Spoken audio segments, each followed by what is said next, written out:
السلام علیکم ناظرین، امید ہے آپ سب خیریت سے ہوں گے۔ کوا چلا ہنس کی چال، یہ محاورہ کب بولا جاتا ہے؟ یہ اس وقت کہی جاتی ہے جب کوئی شخص اپنی حیثیت سے بڑھ کر کوئی کام کرے اور اس میں نقصان اٹھائے۔ کہتے ہیں کہ ایک بار کسی دیوتا نے پرندوں کی ایک سلطنت قائم کرنے کا سوچا اور منادی یعنی اعلان کرا دیا کہ فلاں روز سب پرندے حاضر ہوں، جو ان سب میں حسین ہوگا اس کو بادشاہ بنایا جائے گا۔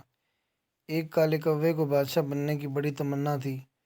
اس نے ہنس کو خوبصورت سمجھ کر اس کے ادھر ادھر گرے ہوئے پر اٹھائے اور اپنے تمام بدن پر سجا لیے۔ جب تمام پرندے حاضر ہو گئے تو کالا کوا بھی ہنس کے بھیس میں آیا اور پھر خوبصورت ہونے کی وجہ سے اسی کا انتخاب بھی ہو گیا۔ پرندوں نے اس کی چال سے سمجھ لیا کہ یہ ہنس نہیں ہے بلکہ اس کی چال کچھ کوے جیسی لگتی ہے۔ چنانچہ انہوں نے فوراً اس کے سارے پر نوچ لیے، جس کے باعث کوا اپنی اصل شکل میں سامنے آ گیا۔